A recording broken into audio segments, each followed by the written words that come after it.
13 pessoas agora, quando deveriam ter 20 e tantas. Vamos lá.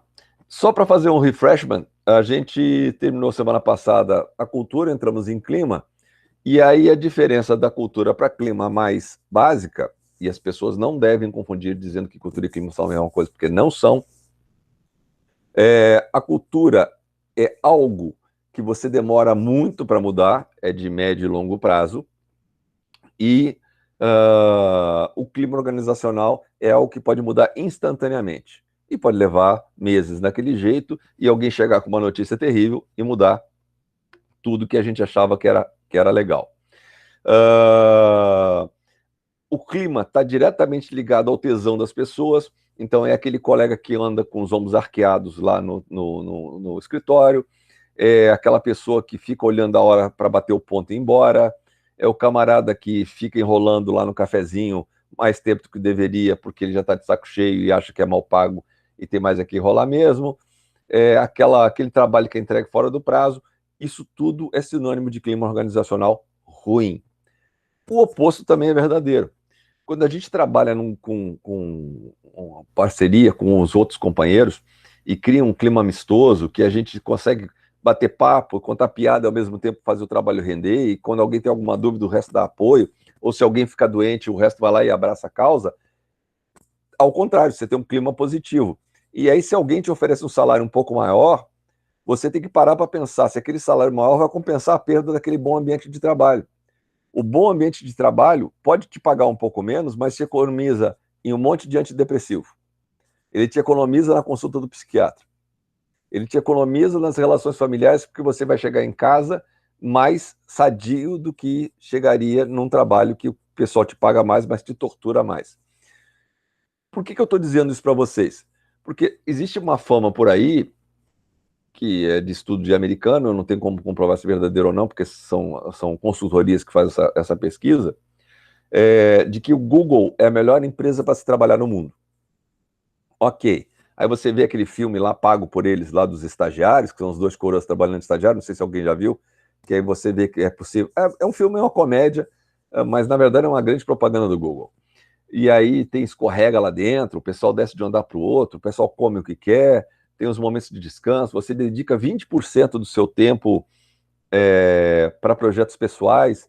Se aquele projeto pessoal, você conseguir provar para o seu chefe que aquilo pode render dinheiro, os caras bancam aquele teu projeto, você passa a dedicar 100%, eles botam grana e botam gente para te ajudar naquele projeto.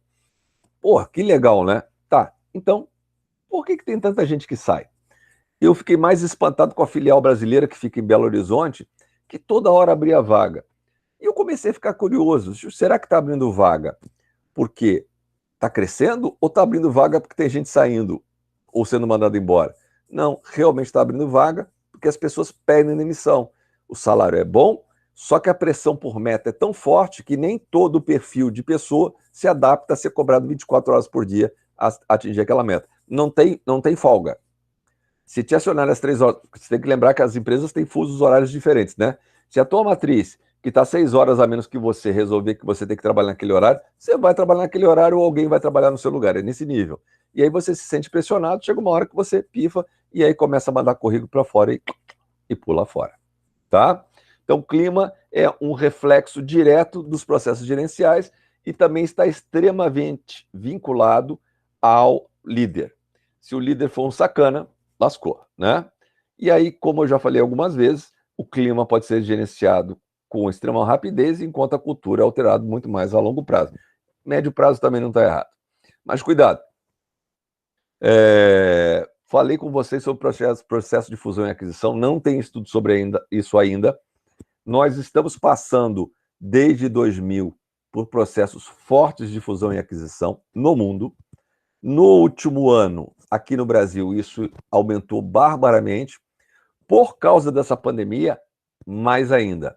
Como é que fica a empresa que está sendo comprada, adquirida, assumida, incorporada, ou palavra que vocês desejem? Como é que ficam os funcionários de lá? Todos vão ser mandados embora? Não. Aqueles que são muito bons e que são diferenciados, porque eu estou comprando aquilo, porque eles têm algo diferenciado em alguma coisa. Esses ficam. E às vezes até vai da empresa compradora vai embora. Mas no momento que eu absorvo, caras, a absorção da cultura é imediata, porque se não for imediata, vão duas para o buraco. Não vai uma, vão duas. Tem um case, vocês são muito, muito, muito garotos, mas existe lá no Rio de Janeiro o Banerj, Banco do Estado do Rio de Janeiro, que nem existe o Banrisul. O Banerj, foi privatizado e quem comprou foi o Itaú. O Itaú, eu era cliente do Itaú lá no Rio. E sou cliente hoje aqui no Rio Grande do Sul.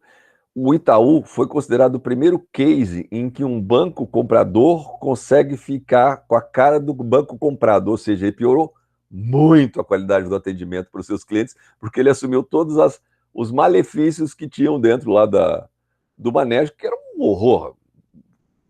Eu não sei se vocês gostam do Banrisul, eu sou um que detesto, tem conta, detesto Banrisul. Eu era empregado do hospital, conta era pelo Banrisul, e eu mantive, porque hoje meu combustível eu boto pelo Banrisul. Então eu sei exatamente o meu consumo de combustível, se esse meu carro está gastando mais ou menos, porque eu controlo por aí. Cara, não tem como ser atendido pelos caras aí. Eles te atendem com uma má vontade louca, né? E aqui o Itaú, o atendimento é infinitamente melhor do que lá no Rio. Então aqui eu não tenho queixo do Itaú, mas lá estava complicado o negócio. Alguns fatores que influenciam o clima. Quanto mais inovadora a tua empresa, mais desafiado você é, mais orgulho você tem de trabalhar numa empresa que tem uma imagem de ser inovadora. E é extremamente positivo para o currículo que você esteja numa empresa dessa. Quanto mais responsabilidade socioambiental que tiver essa empresa, mais tranquilidade você tem. Exemplo disso, quando deu o escândalo da Lava Jato, que essas Odebrecht da vida começaram a mandar a gente embora, as pessoas que tinham no currículo Odebrecht tiveram grande dificuldade de conseguir emprego em outras empresas. E a razão é muito simples. Partia-se do princípio que aquela pessoa com o nome Odebrecht no currículo podia ser uma das muitas que se locupletou, que ajudou a roubar o recurso público brasileiro. O que não é verdade, né? Essas pessoas foram demitidas porque setores inteiros e atividades inteiras foram exterminadas e tiveram grande dificuldade de conseguir se recolocar no mercado. Algumas muito qualificadas levaram mais de 1 ano e meio até que o mercado conseguisse entender que uma coisa é uma coisa, outra coisa é outra coisa. Condições de trabalho. Se você trabalha demais, se toda hora te obriga a fazer hora extra, se não respeita a tua individualidade, se a qualquer hora o teu chefe te manda o diabo do zap, se eles te obrigam a ter o zap, vocês têm uma ideia de como isso influencia? Isso é uma fofoca, tá? Vai estar gravado, tá no YouTube, paciência, mas vou falar. Quando vieram as tais das APNPs, veio um plano para a gente preencher, em que lá a gente era obrigado a botar o nosso telefone pessoal. E aí, imediatamente, alguns colegas começaram a me perguntar: Sérgio, você vai botar o seu telefone? Eu não quero que o aluno tenha meu telefone. Se eu quiser, eu dou, não quero que ninguém me obrigue. E aí eu expliquei para eles: olha, a vantagem de trabalhar no serviço público é que você não precisa dar o seu telefone, porque no seu contrato de trabalho, quando eu fiz concurso no edital, sequer estava dizendo que eu tinha que ter um telefone. Então você bota se quiser. E aí, depois que os ânimos começaram a acalmar, aí o nosso diretor disse: olha, gente, a gente precisa que vocês botem lá o telefone para que a gente, nós da direção, se precisar falar com vocês rapidamente, a gente consiga consultar sem precisar procurar em outro lugar. Mas para os alunos, vocês botam ou não botam, vocês é que decidem. Aí o pessoal esfriou. Veja como um pequeno detalhe alterou o ambiente de todo mundo, né? Os professores estavam com muito medo de serem incomodados. Assim como tem alunos muito gente fina, a gente tem aluno muito cara de pau. Eu já tive aluno me telefonando meia-noite. Eu já tive aluno me telefonando do banheiro. Como é que eu sabia? A descarga estava sendo apertada. Que foi um desrespeito, cara. Aí tu perde o tesão, né? Antigamente eu dava meu telefone para todo mundo. Hoje em dia, já não faço mais. Aprendi. E outra coisa que é extremamente importante para afetar o sentimento o clima organizacional é o sentimento de pertencimento. Quando te perguntam o que você faz, eu vou, de novo, eu vou me usar como exemplo. Quando eu dava aula numa outra instituição, me perguntavam: o que você faz? Eu sou professor de administração. Aonde? Na instituição tal. Aí, quando eu passei no concurso, o que você faz? Eu trabalho no Instituto Federal. O que você faz? Sou professor de administração. Eu inverti, porque eu não tinha, e eu não me dava conta disso, eu só me dei conta quando eu entrei para o Instituto. Porque quando eu trabalhava na outra instituição, eles mudaram os valores dele da época que eu entrei para quando eu estava para sair. Não tem problema, tranquilo, Anderson. Vai à luta. E à medida que eles foram mudando os valores, os alunos que eram tratados como alunos passaram a ser tratados como clientes, e aquilo nos desgostava muito, e eu já não tinha mais orgulho de trabalhar lá, e eu era coordenador de curso. Aliás, de cursos, eu era coordenador de 3 cursos diferentes ao mesmo tempo, de 3 campos diferentes, completamente distantes um do outro. E aí, quando eu entrei para o Instituto Federal, eu tive o sentimento oposto. Então, o sentimento de pertencimento muda muito a tua motivação, o teu tesão para ir trabalhar e, por consequência, dos colegas que estão no teu entorno. Pessoal, me pare a qualquer tempo, tá? Aliás, eu vou fazer uma pergunta bem imbecil. Se vocês estão aqui porque receberam meu e-mail, porque a aula era num dia, aí passou para outro, e depois passou de novo, né? Vou explicar a razão. Na quarta-feira passada, eu inclusive peço desculpas a vocês, eu estou deitado, para os que não ouviram isso da outra vez, eu operei na quarta-feira, botei uma prótese no meu joelho, então eu tenho que ficar com a perna para cima. E eu não queria entrar contestado, porque isso ia atrapalhar mais ainda a vida de vocês, até chegar alguém para assumir isso. Bom, assumir ia ser um meio dele danado, deixa que eu dou aula. Eu preciso usar o cérebro, não a perna. Quando chegou na sexta-noite, a minha direção nem sabia, 10 e pouca da noite, está lá o meu diretor me ligando. Sérgio, você não olhou seu WhatsApp, etc e tal? Dá uma olhada lá. Cara, fala o que você precisa. Não, é porque, sabe, a gente teve que fazer o horário na mão, e aí acabou dando conflito. E aí tem alunos que estão matriculados em 2 disciplinas que estão marcados para a mesma hora. Te atrapalha se mudar para quinta-feira? Não, atrapalha nada, não. Por que você não olhou o teu WhatsApp? Cara, eu estou no hospital, estou com a perna para cima. Eu estou olhando o WhatsApp, só te atendi porque vi que era você. Cara, desculpa, não sabia. Nem falei para ninguém que eu ia operar, porque eu sabia quando eu ia ter alta e sabia que as coisas iam se encaixar, então não tinha porquê. Cara, não me custou nada transferir de terça para quarta, de quarta para quinta, zero de estresse. Eu estou aqui para dar aula, tá? E espero que tenha resolvido os problemas dos conflitos de vocês com as outras disciplinas. Realmente sim, espero que sim. Bom, e aí? Basta ter grana, basta ter gente, basta ter uma planta física fantástica, basta ter as máquinas mais modernas para ser uma empresa vencedora? De jeito nenhum. Se eu não tiver uma boa forma de gestão, eu posso ter todos esses recursos que eu vou utilizá-los da forma errada e eu vou quebrar bonito. Então, gestão. E gestão entendendo que quem é importante dentro da empresa não é o cliente. Ponham isso na cabeça de vocês. Por mais que fale para vocês que o nosso maior patrimônio é o cliente, não é. O nosso maior patrimônio é o nosso funcionário. Porque a gente nunca vai agradar todos os clientes como a gente gostaria de agradar.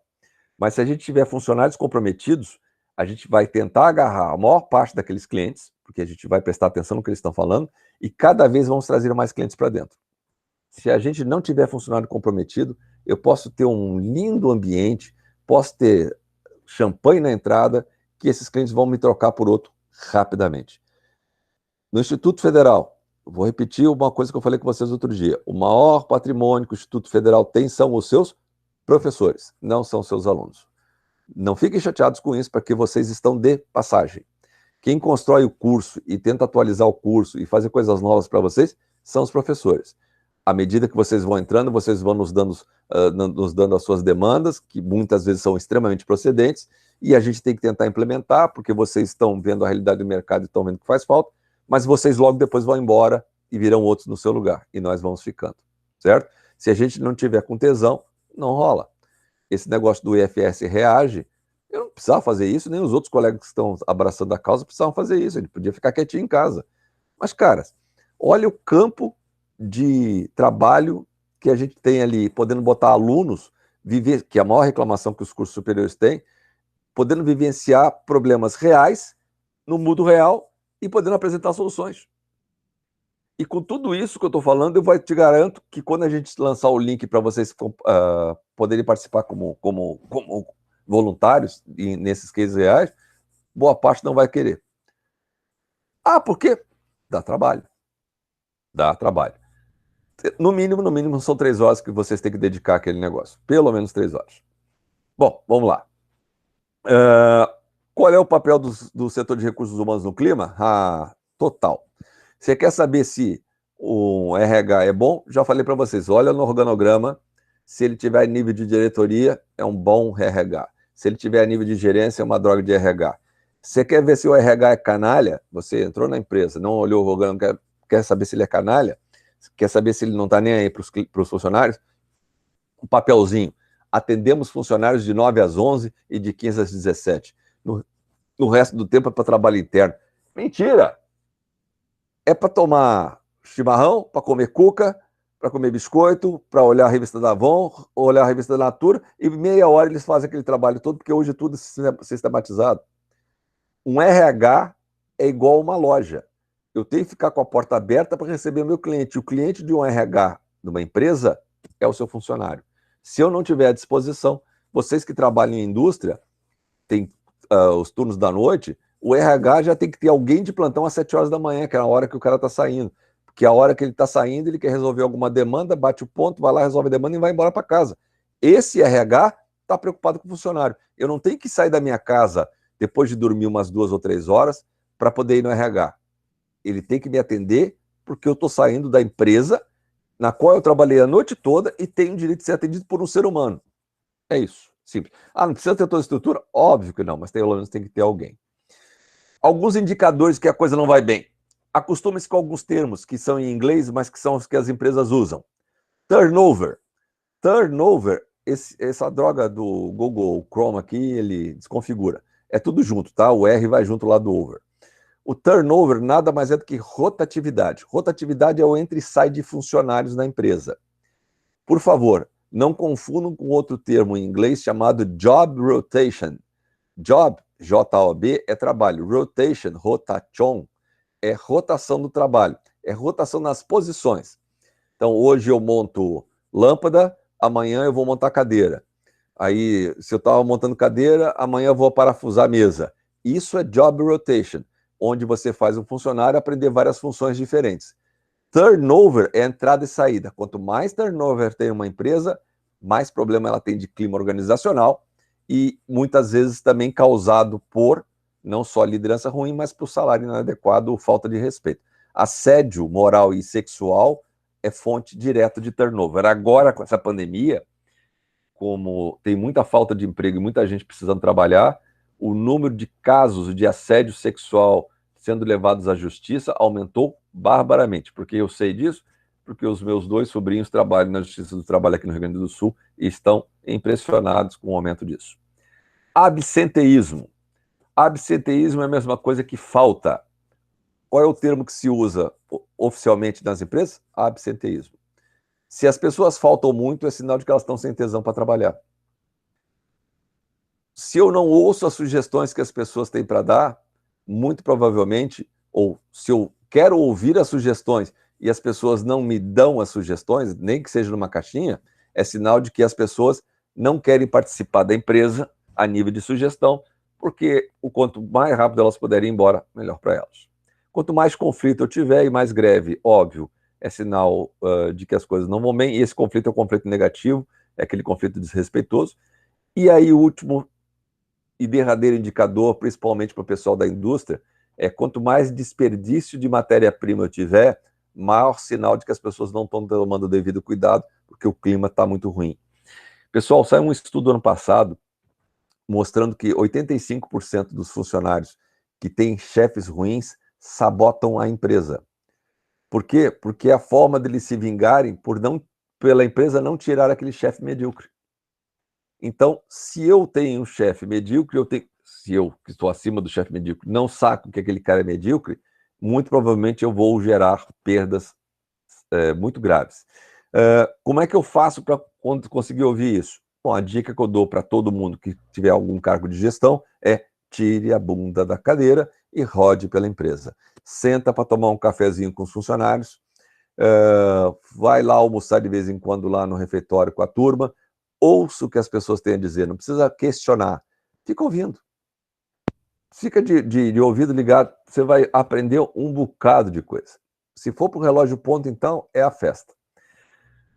Uma ocasião que as empresas perdem muita oportunidade e fazem só por uma questão de moda é a tal da entrevista de desligamento.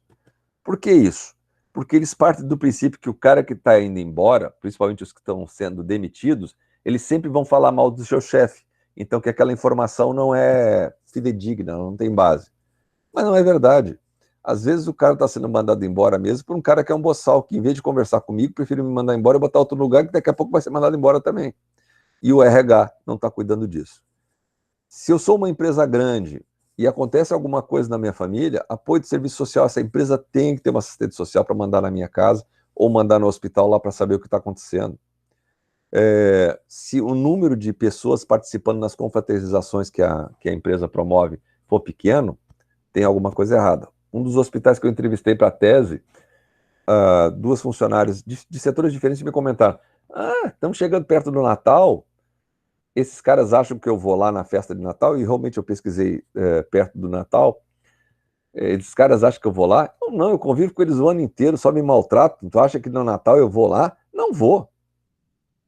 Então, se você tiver baixa participação de funcionário, as pessoas não estão se sentindo bem tratadas, dois, toda vez que você chama é só para dar espinafrada.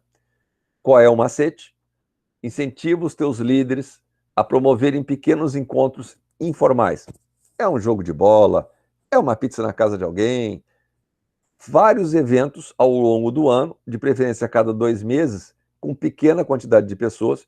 E claro, se vocês tiverem grana para fazer para grande quantidade de pessoas, fantástico. Vou dizer para vocês como é que a gente fazia no hospital já já. Aí, quando finalmente chega a festa de final de ano, as pessoas têm orgulho e vontade e tesão de participar. Lá nos hospitais. Gente, eu só trabalhei com o hospital que tinha SUS. Então, dinheiro era uma coisa que nós não tínhamos. Nós tínhamos, em compensação, a associação de funcionários. O que a gente fazia? A gente liberava um auditório para as pessoas que tinham loja, vendiam chocolate, vendiam roupa, vendiam maquiagem, até sofá. Elas iam lá, expunham os seus objetos, os nossos funcionários compravam e um percentual daquela venda vinha para a associação de funcionários. Com aquele percentual das vendas, ele variava de 1 a 2%, dependendo da mercadoria que era vendida, a gente fazia as festas. O salão a gente conseguia de graça na igreja, a comida, então, a gente bancava e o refrigerante, e os funcionários pagavam o dos seus familiares, que era um preço de custo, a gente não tinha lucro nisso, e se quisesse bebida alcoólica, tinha lá, mas eles tinham que pagar. Cara, as nossas festas eram sempre cheias. A gente tinha som, o pessoal dançava, a gente se divertia. Aí quando chegava no dia seguinte, estava todo mundo animado, porque tinha confraternizado. Desde o gerentão até a copeira, a faxineira lá, a higienizadora, tinham estado no mesmo lugar, sendo tratados uns aos outros como iguais. E como é que eu faço para saber esse troço todo? Como é que anda o clima da empresa? Vem o outro macete, que é o pesquisa de clima. O que tem na tal da pesquisa de clima? Esse é outro modismo, tá? Boa parte das empresas faz uma pesquisa de clima porque está na moda. Elas não têm a intenção, de fato, de promover nenhuma mudança com os resultados que vem da pesquisa de clima. Puxa, como não? Porque muitas vezes aquilo que você investiga, você tem respostas que você não esperava ter, negativas, é claro. Você determina um determinado, ficou horrível. Você estabelece um determinado percentual. Vamos lá, se a primeira pesquisa de clima usual é que atingiu 75% de satisfação, consideramos ok. Atingiu abaixo de 75% de satisfação, temos que gerar um plano de ação e falar para os funcionários: olha, tais e tais pontos, atingimos tantos por cento, não precisamos agir nesse momento, o que não quer dizer que nós não venhamos a melhorar, e tais pontos atingiram abaixo de 75%, o nosso plano de ação é esse. Um exemplo, uma reclamação que eu tive uma vez é que não havia ventiladores no refeitório de funcionários. E aí a gente teve que explicar que a legislação não me permitia ventilador, porque podia voar um cabelo que ia no buffet de comida. Então eu falei que o custo de implementação de uma refrigeração ia ser um pouco alto e a gente tinha que pensar nisso só para o próximo ano, porque eu tinha que bolar dinheiro no orçamento para o ano seguinte para poder botar ar-condicionado. Então está lá, a sua insatisfação está registrada e o nosso plano de ação é ter ar-condicionado no refeitório a partir do ano que vem, e de fato nós colocamos. Quando você pergunta e a pessoa te responde que as coisas não estão bem e você não toma uma medida, fica tranquilo. A próxima vez que você for tentar fazer uma pesquisa de clima, é que ninguém vai participar mesmo. E a razão é muito simples. Pô, eu já falei antes, não deram bola. Para que eu vou falar de novo? Aí a adesão para aquela pesquisa de clima despenca. Outro macete, procurem fazer no máximo 7 categorias numa pesquisa de clima. O que é uma categoria? Relacionamento, comunicação. Não adianta perguntar sobre salário. Salário sempre vai ser ninguém gosta. Todo mundo acha que ganha menos que deveria ganhar. Para a gente saber se o salário que a gente está pagando está adequado ou não, não bote isso na pesquisa de clima. A gente faz uma investigação para empresas do mesmo porte, do mesmo segmento, e pergunta, qual é o salário que vocês andam pagando? Existem fóruns entre os RHs e eles se respondem. E aí você vai descobrir se você está acima, abaixo ou na média. E fala assim, olha, fizemos uma pesquisa com tantas empresas e tal, estamos na média e tal, o que não quer dizer que nós não vamos tentar sempre trabalhar para melhorar as condições financeiras dos nossos funcionários. Mas não queima uma categoria com isso. Muito mais importante é se ele recomendaria aquela empresa para alguém trabalhar, algum amigo, algum filho ou filha, se os feedbacks que ele recebe são adequados, se ele tem acesso à chefia dele, é isso que é importante. Ah, mas eu tenho muito mais coisa para perguntar. Então faz uma pesquisa de clima esse ano com essas categorias, no ano seguinte você faz com as outras categorias. Mas não mistura, porque se ela ficar longa, quando chegar lá, o que é longa? Acima de 40 perguntas já é muito longa. Quando chegar lá pela pergunta de número 50, 60, eles já vão botando cruzinha de qualquer jeito. Aí vocês gastaram uma grana danada para fazer pesquisa de clima e não vão ter os dados reais, porque os caras querem se livrar daquilo. Então, professor, uma fala. dúvida. Duas. Primeiramente, boa noite. O Boa que o noite. senhor acha agora, que há uns 5 anos atrás para cá, é muito famoso aquele selinho de qualidade lá, Best Workplace, né? Isso, best Place to Work. Best Place to Work. Place to Work, isso. Qual é a sua opinião sobre essa procura aí? Pô, isso para mim é fácil de te responder. Eu vou te dar 2 cases. Um deles eu estava dentro e o outro eu morava próximo. Vou te falar primeiro do que eu morava próximo. Quando eu fui morar em Bento Gonçalves, em 2006, 2007, a Todeskine ganhou o Best Workplace, a Best Place to Work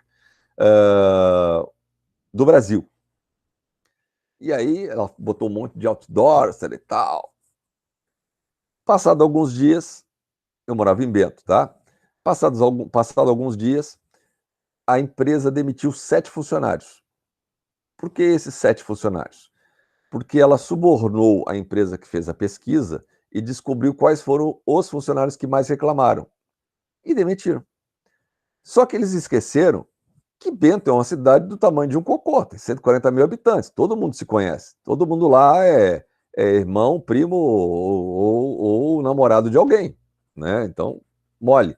E aí um contou para o outro, que contou para o outro, juntaram A com B, pronto, foi aquele auê danado. Sabe quando é que ela ganhou de novo o prêmio? Nunca mais.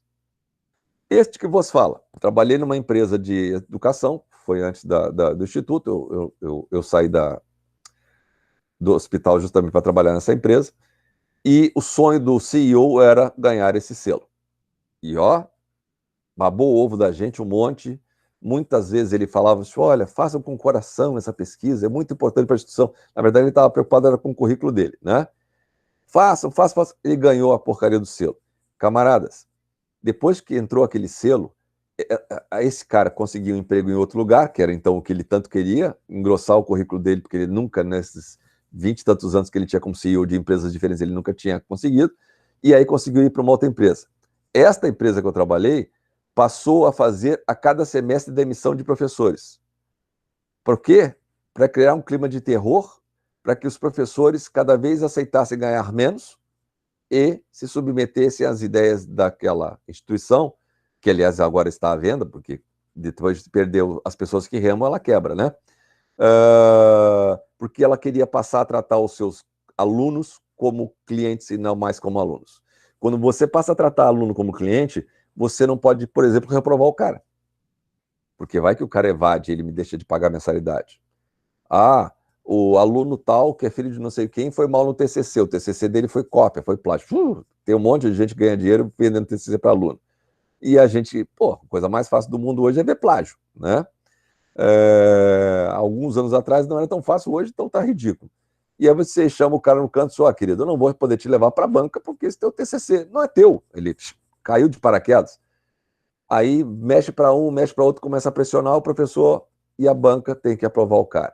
Então isso vai desgostando as pessoas, e aí para meter medo em todo mundo, eles começaram a mandar em média 60 pessoas por semestre. Então chegava o final do semestre, todo mundo já sabia que ia ter uma lista. Trabalhar desse jeito não é bom, tá? E elas tinham selinho, ambas aí, tá? Então assim, ó, não precisa se preocupar com o selinho. O selinho é só para fazer a alegria do CEO. Quer trabalhar bem? Deixa que os teus quer ser reconhecido como uma empresa boa para se trabalhar? Deixa que os teus empregados falem isso para você. Eles vão falar isso no teu lugar. Não precisa gastar dinheiro com consultoria.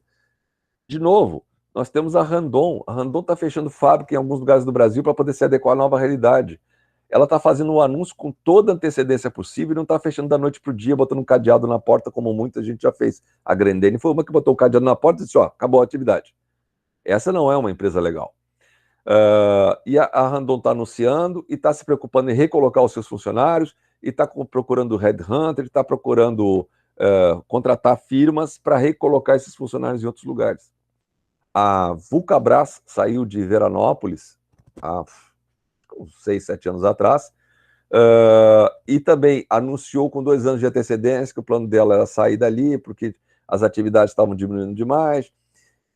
E para todo mundo ele tratou de dar curso de empreendedorismo e tentar passar a estrutura fabril para uma outra empresa para poder contratar parte da mão de obra. Cara, isso é tratar as pessoas com respeito e não precisa de selinho, tá? Muito boa a tua pergunta. Uma curiosidade, Sérgio. Vamos lá, querido. Boa noite, desculpa. A empresa onde meu padrasto trabalhava muitos anos atrás, eles era uma gráfica e eles produziam aqueles blocos de nota fiscal, sabe? Sim, que acabou. Isso. Daí meu padrasto me conta a história que todos eles adoravam o dono da empresa, né? Que era o cara que era o dono, mas estava sempre no chão de fábrica com todo mundo. E ele vendo né, que as notas eletrônicas iam tomar conta do mercado, ele pegou e chamou os funcionários tudo num pátio, conversou com eles e disse que era para todo mundo se preparar, que daqui a um tempo as vagas iam ser reduzidas e quem ele pudesse realocar, ele ia realocar, mas que as pessoas se preparassem, pelo menos se fizesse algum curso em outra área, outro tipo de equipamento. Então, ele, de um certo modo, ele pensou nos funcionários Foi fantástico. quanto a Randon fez, né? Mas Foi um fantástico. tamanho Não, foi 1000 vezes fantástico. menor. Fantástico. Preocupação Gente desse tipo aí é brasileiro de primeira linha, dá orgulho. E todos tinham o prazer de trabalhar com ele, por causa dessa sinceridade dele, né?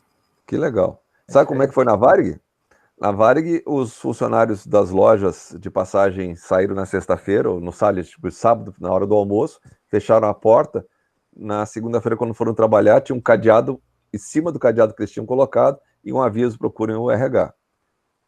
Eu era chefe de voo, então o comandante recebia um rádio na hora que ele estava pousando no Rio, e esse rádio me era entregue enquanto o avião taxiava, e ali tinha o nome dos meus comissários que eu tinha que mandar para o RH, porque aquele lá tinha sido o último voo. Cara, não é maneira de tratar as pessoas. Entende? Tem que ser com respeito. A crise não foi culpa daqueles funcionários que foram sendo demitidos. Tem uma série de outros fatores. E se a gente trata as pessoas com respeito, cara, você não tem noção, a quantidade de ações trabalhistas que você evita é enorme. Esse chefe aí da gráfica, o dono da gráfica, o cara foi brilhante. E eu posso até ter perdido alguém bom muito antes do que eu gostaria? Muito certamente ele perdeu, até porque os bons se colocam primeiro. Mas, cara, é uma questão de lealdade, e é menos uma indenização que eu vou ter que pagar, porque esse cara pediu demissão, vai ficar mais barato para eu sair. Verdade. Voltando um pouco ao assunto aquele da empresa, do turnover, todas aquelas nomenclaturas lá.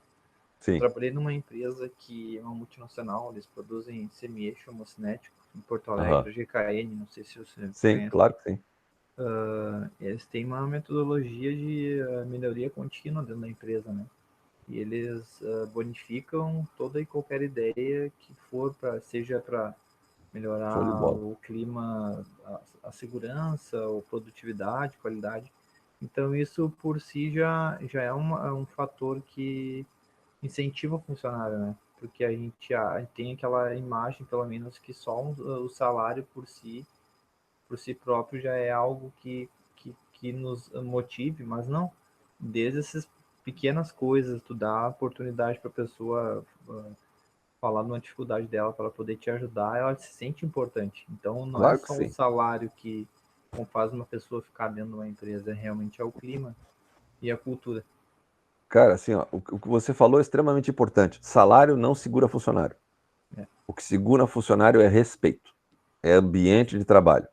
Você pode pagar muito bem e a pessoa vai ficar lá um determinado tempo que vai criar determinadas contas e vai ficar um pouco dependendo daquele salário. Mas assim que puder, ela pula fora. Eu esqueci de dar um outro exemplo para vocês de empresa da Serra, que também tem uma fama de ser uma empresa segura, uma empresa familiar, que é a Tramontina. A Tramontina estimula muito que seus funcionários tragam parentes para trabalhar na Tramontina. Pô, cara, vai abrir uma vaga no setor de produção. Não tem nenhum conhecido teu, um filho, um tio, um primo, um sobrinho, papagaio? Tem. Por que eles fazem isso? Porque eles estão preocupados em criar laços? Mentira. Se eu te demitir, você não vai entrar com uma ação contra mim, porque sabe que se você me entrar com uma ação, eu vou demitir o teu parente daqui. Em vez de ter um desempregado na família, vão ser 2. Cara, assim, ó, tá cheio de discurso bonito por aí na praça. E aí, para isso que vocês têm que acordar. E aí, quando você vê um exemplo como esse que o Maicon dá, essa é uma empresa que tem honestidade e respeito para os seus funcionários. Eu odeio a palavra colaboradores, porque, de um modo geral, ela é usada para nos explorar. Profissionais, funcionários, mas evita essa história de parceiro e colaborador, que é tudo mentira. E eu vou citar uma outra empresa que também não teve problema com a crise, que vocês que estão na área de automação têm que pensar em mandar currículo para lá, é a VEG, lá de Jaraguá do Sul, em Santa Catarina. Essa empresa é desbundante, é WEG. Ela agora que vai entrar carro elétrico, ela já está fazendo negociação com a Tesla para fornecer os motores elétricos para os carros elétricos da Tesla. Vocês têm noção do que é isso? É produção mundial, caras. Uma empresa do Brasil, Jaraguá do Sul, que é um cocô de município ali em Santa Catarina. Não, E para quem não... fala, irmão. Só falando da VEG, né? Ela é uma empresa estranhamente brasileira. Por que estranhamente? Porque não parece ser uma empresa brasileira. Tudo que ela tem, toda a tecnologia que ela embarcada que ela tem, é só tecnologia, não é nada, sim.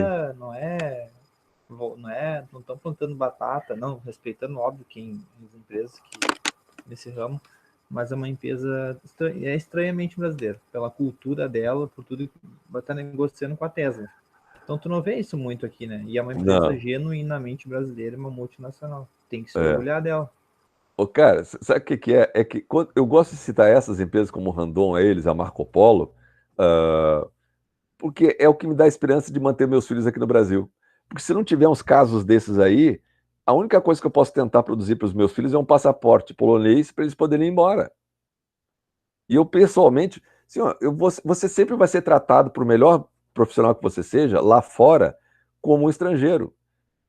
Eu me sinto um estrangeiro aqui no Rio Grande do Sul e estou dentro do Brasil. Isso aqui é outro país. Para vocês que são daqui, vocês não entendem isso, mas para quem vem de fora que nem eu, isso aqui é outro país.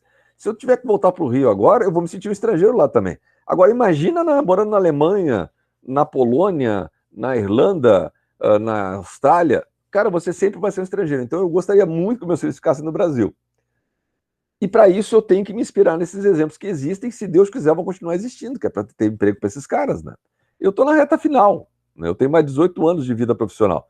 Mas eles daqui, o mais velho tem 12, daqui mais 13, 14 anos ele está no mundo, né? Tem chance de ir para fora? Tem. Eu, Sérgio, preferiria que ele ficasse no Brasil, mas vamos ver. Tomara que as VEG da vida se multipliquem. Né? Bom, eu estou dando aqui para vocês eu quero mostrar para vocês algumas categorias de pesquisa de clima e, sobretudo, quero dar dicas para vocês de pesquisa de clima. Vamos lá. Aqui. Esses aqui são alguns dos elementos que a gente pode pesquisar. A gente chama de categorias. Se as pessoas percebem chance de carreira, é uma baita pergunta para ter uma pesquisa de clima. Porque se elas não percebem que tem chance de carreira, é sinal de que aquele cara vai estar querendo ir embora. Então é um sinal de que se eu não quero perder meus talentos, eu tenho que criar um clima de promoção interna aqui dentro. Outra extremamente importante é qualidade de vida no trabalho. Se esse indicador for baixo, outro sinal de que as coisas não vão bem aqui e que os meus funcionários não se sentem respeitados. Outra, o que ele percebe em termos de imagem da empresa? E a perguntinha que se faz é exatamente aquela, que tem tudo a ver com imagem. É se ele indicaria um amigo ou um familiar para trabalhar na empresa. Se o cara botar não, é porque, cara, nós temos problemas na empresa. Então, não precisa perguntar sobre o óbvio. Por que eu digo que não adianta perguntar sobre salário, pessoal? Porque, lamentavelmente, nós, seres humanos, e aí eu estou colocando nós porque eu também sou assim, se a gente ganha 10 mil, a gente vai adequar os nossos custos aos 10 mil. E aí os 10 mil não vão dar mais. E aí, se a gente passa a ganhar 20 mil, a gente vai fazer novos custos para adequar. Ah, mas, pô, agora eu estou ganhando, eu posso pagar. Fica tranquilo, aqueles 20 mil também não vão, nunca vai dar, né? Como é que a gente sabe se a gente está ganhando bem ou mal? É o grau de raridade do que a gente faz. Quanto mais raro for aquele conhecimento que eu tenho, maior chance de eu ter salário alto. Quanto mais comum aquilo que eu faço, menor chance. Por exemplo, professor de administração com doutorado. Aqui no Sul e no Sudeste, se você esbarrar numa árvore, cai uns 10. Ah, Sérgio, e no Norte? Não tem. Então lá o meu salário sempre será mais alto do que aqui, porque tem pouco profissional. Se você for advogado e tiver doutorado em Direito e for para o Nordeste, não tem. Vai se dar bem. É o grau de raridade que vai determinar o teu grau de pagamento. Não é outra coisa. Não se iludam. Quanto mais você souber fazer algo que outros não sabem, mais você ganha. É por isso que os jogadores de futebol têm salários díspares, salários diferentes. É o grau de talento que um tem que o outro não tem. Faz parte. Eu tinha que falar mais uma coisa sobre clima. Ah, sim, que era mais importante do que tudo. Vamos supor que agora vocês vão assumir um cargo de gestão. E aí, os teus diretores lá entenderam que está na hora de fazer uma pesquisa de clima e que você lá, responsável pelo setor de produção, vai ser o encarregado de descobrir como fazer uma pesquisa de clima. Primeira coisa, em hipótese alguma, pode ser o próprio RH da empresa fazer pesquisa de clima. Razão? Muito simples. Se eu quero saber de fato, sinceramente, a opinião dos meus funcionários, não pode ser um funcionário da empresa para me perguntar. Porque se eu falar mal da empresa, a primeira coisa que esse cara vai fazer é sair correndo e falar para o chefe, ó, aquelezinho lá, ó, aquele careca desgraçado, tá falando mal do salário, tá falando mal da comida do refeitório, e assim por diante. Então, não pode ser a própria RH. Segundo, tá, se não pode ser o próprio RH, eu tenho que contratar uma firma externa. Mas como escolher a firma externa? E é aí que eu vou dar o pulo do gato para vocês, porque eu já vi muita porcaria por aí. Todo mundo que faz administração quando fica desempregado, e aí eu tô falando mal da minha área, vira consultor. E aí, ao virar consultor, uma das coisas que eles abrem são firmas de recolocação, de hunting, e tudo com nome em inglês, né? Outplacement, headhunting. E uma das coisas que esses caras passam a fazer é pesquisa de clima. Eles montam lá um determinado questionáriozinho, padrãozinho, dão umas adaptadas aqui e ali, mas é o mesmo padrão para tudo. E aí você contrata esse cara, vai aplicar pesquisa de clima, e a pior coisa que pode acontecer para alguém que é gestor é ter dados errados. Quando a pesquisa de clima não foi bolada para aquela empresa, certamente os dados que ela vai gerar não são os mais adequados. Pá. Vamos lá. Como é que eu faço para escolher? Bom, eu escolhi uma empresa que eu soube que é idônea. Essa empresa não vai me dar um questionário pronto. Ela vai dizer para você assim, olha, antes de bolar o teu questionário, eu preciso rodar pela tua empresa, conversar com alguns gestores, conversar com o pessoal operacional para entender. Aí sento de novo com você para a gente definir quais as categorias que a gente vai perguntar e aí eu construo o questionário. Esse processo leva de 2 a 3 meses. Puxa, esse é o primeiro sinal legal. Segundo sinal, saber se aquela empresa é idônea ou não. Aí é um teste safado que vocês têm que fazer. Ô, querido, tudo bem, gostei de ti, vou te contratar, tá feito. Você que vai fazer a pesquisa de clima. Mas vamos supor aí, que entre nós, que lá dê uns 20% de gente muito insatisfeita. Como é que eu faço para saber quem são essas pessoas? Se esses camaradas disserem, olha, sobre isso a gente conversa depois, se acontecer a gente conversa, essa não é uma firma idônea. Aí o cara disse, não, olha, não tem jeito, eu não vou poder dar esses dados, senão a pesquisa não é ética, nossa firma não trabalha desse jeito. Aí o dono da empresa diz assim para ti, não vai me dar os dados, eu vou te pagar e não vou dar os dados, então não vou te contratar, vou contratar uma outra empresa que consiga. E a empresa disse, então, por favor, o senhor pode contratar outra empresa, porque nossa empresa não trabalha desse jeito. Isso foi um teste que você fez. Não, eu só estava te testando. Porque se a empresa ceder, é porque é uma empresa picareta. Empresa honesta, faz a pesquisa, ela tabula os dados, entrega os resultados para ti e você vai fazer o plano de ação. E você nunca poderá saber quem fez as reclamações. Porque se você está fazendo uma pesquisa, cara, você pode ter duas respostas, um sim e um não. E tu tem que estar preparado para o não. À medida que a gente for ficando malandro, e que as pesquisas de clima foram sendo feitas, aquele desvio padrão, aquele corte, ponto de corte que eu falei para vocês, 75%, tem que ser aumentado. Empresas sérias, hoje, quando fazem pesquisa de clima, trabalham com ponto de corte de 88%. Tudo abaixo de 88% tem que ter plano de ação. Tudo acima de 88%, estamos indo bem, vamos manter. Entenderam? É assim que se faz uma pesquisa de clima. Não, vamos fazer só por fazer? Esquece. Depois, se você vai tentar fazer uma outra, nunca mais você vai conseguir convencer ninguém de que você está sendo honesto com aquela pesquisa de clima. Tranquilos até aí? Tá boa? Tá. Uma coisa que eu gostava de fazer era fazer vocês fazerem uma pesquisa de clima nas empresas de vocês.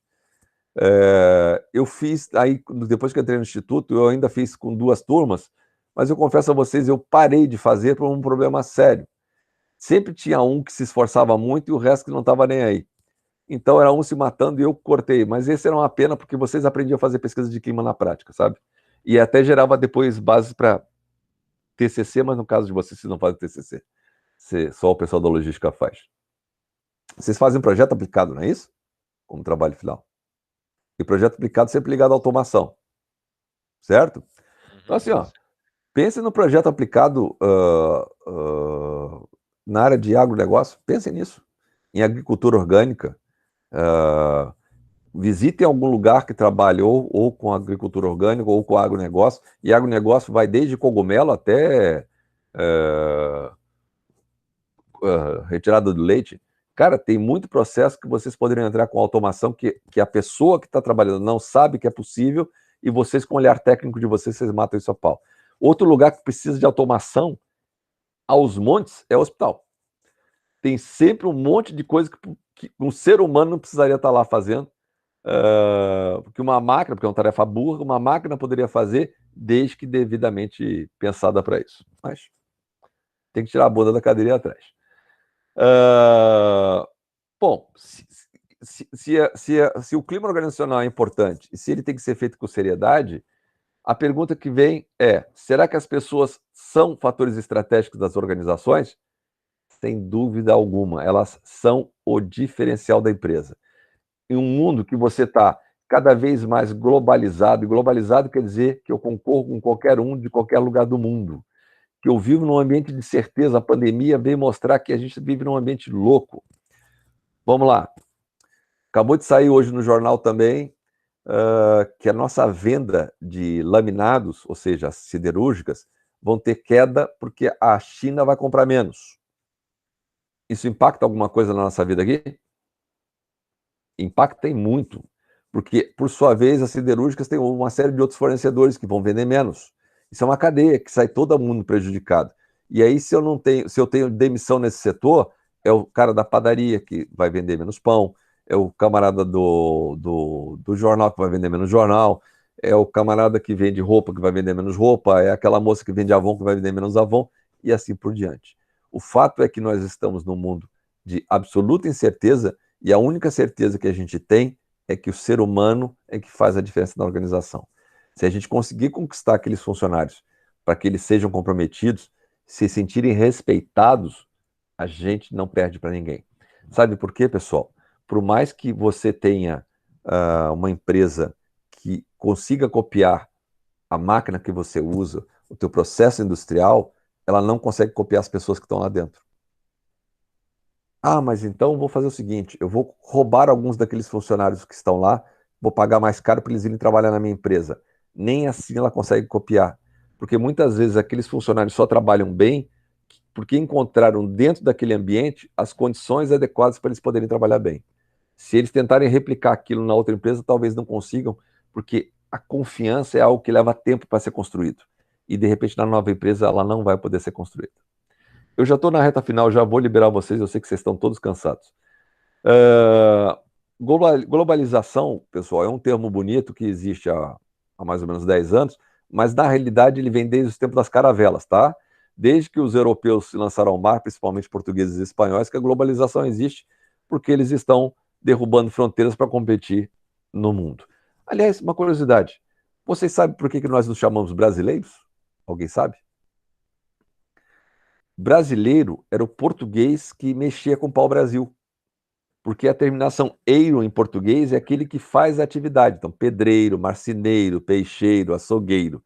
O nome certo para nós deveria ser brasiliense, que é o que Brasília adotou. Então, brasileiro era o sujeito que mexia. Isso advindo lá da globalização. Outra coisa que nós todos temos que colocar aqui na cabeça é que nós temos que gerar lucro. Ah, Sérgio, para com isso. Eu trabalho numa ONG, Sérgio. Eu dou assistência para os pobrezinhos. Tem que dar lucro. E a gente só dá lucro se a gente trabalhar com gente comprometida, tanto sendo voluntário como não sendo voluntário. Se não tiver comprometimento, não dá lucro, eu não consigo prestar assistência. Não, para, você está falando bobagem, Sérgio. A gente trabalha com doação na assistência. Tá, agora em época de pandemia, vocês acham que a doação não caiu? Então a ONG fecha? Aquelas pessoas deixaram de passar fome? Quando elas mais precisam é quando você vai falhar? Você tem que gerar formas de... pensar formas de gerar renda própria. Quanto mais doação tiver, melhor, mas isso não diminui a importância das pessoas lá dentro e pensar em formas de gerar grana. Vou pegar um exemplo que eu dei hoje, tá? Nós vamos fazer uma consultoria para uma empresa de cogumelos, empresa agrícola de pequeno porte, de cogumelos de Garibaldi. E aí hoje eu fui dar uma aula para os alunos de tarde, que vão participar desse grupo, e falei, vocês querem saber? Olha aqui, ó, o que impede? Essa empresa quer vender a imagem de que ela é preocupada com o meio ambiente. Não tem nada mais artificial do que você pegar os cogumelos que foram feitos lá de forma absolutamente artesanal, botar numa bandejinha de isopor e ainda por cima botar um Vitafilme por cima, né? Que é o que a gente encontra no supermercado. Por que não contratar uma tribo indígena que tem naquela região para ela fazer as cestinhas de palha, para eu colocar os meus cogumelos ali em cima? E se você não quiser, pega a folha de bananeira, esquenta no fogo, que ela vira uma embalagem do formato que você quiser, ela não se rompe, é fantástico. E você faz todas as dobraduras, desde que você tenha passado rapidamente a folha de bananeira no fogo. Ah, o pessoal, eu preciso gerar fontes de crescimento que, ao mesmo tempo que mostrem que eu tenho uma preocupação ecológica séria, eu também estou preocupado com o ambiente onde eu vivo. E isso significa se preocupar com as pessoas. Tecnologia. Caras, as pessoas pensam que tecnologia é só máquina, que é só computador. Não é. Tecnologia é conhecimento. Quando a gente consegue fazer com que as ideias entre as pessoas sejam compartilhadas com mais velocidade, mais tecnologia eu tenho. Não precisa construir máquina para ter tecnologia. Não precisa ter um computador para ter tecnologia. Então, nós temos que parar com essa mania de achar que tecnologia é algo atual. Não é. Isso vem a pesquisa sobre tecnologia vem da década de 50. O cara que pesquisou sobre isso se chamava Simon, e ele dizia o seguinte: quanto mais informações uma pessoa tem, mais difícil é dela conseguir absorver aquilo tudo e mais complicado ainda dela conseguir analisar aquilo tudo. Então, o homem sofre de um negócio chamado racionalidade limitada. Nós temos que entender que nós não temos capacidade de absorver tudo isso. Para isso, nós precisamos de outras pessoas absorvendo outras coisas, ao passo que eu estou absorvendo outras tantas, e no dia a dia a gente se troque para poder gerar mais conhecimento. E este conhecimento vai gerar a tecnologia necessária para a gente levar nossa empresa para frente. Capital intelectual, agora o grande desafio dos últimos anos tem sido na contabilidade, tentar computar quanto custa a inteligência dos nossos funcionários para botar no balanço patrimonial da empresa. A Coca-Cola tem muito... Bom, não vamos esquecer a Coca-Cola, vamos pegar a Nike. A Nike é só capital intelectual. A Nike não tem uma única fábrica, tudo é terceirizado. O que ela produz? Design. Design vem do conhecimento. Um robô não consegue pensar naquilo. E aí, quanto vale isso? Isso é problema para o contador, graças a Deus eu não fiz contabilidade. Tá? E aí, a coisa que é o constante, que eu já falei para vocês algumas dezenas de vezes, é mudança. A mudança é eterna. A mudança é constante. A única coisa constante na vida é mudança. Pessoal, eu paro por aqui. Mesma bate-hora, mesmo bate-canal semana que vem. Tá bom desse jeito? Tá um saco? Tá legal? Tá bem? Então tá. Tá beleza, qualquer coisa reclamem, tá? Ó, Raul Buffon! Abriu a câmera hoje, Raul Buffon.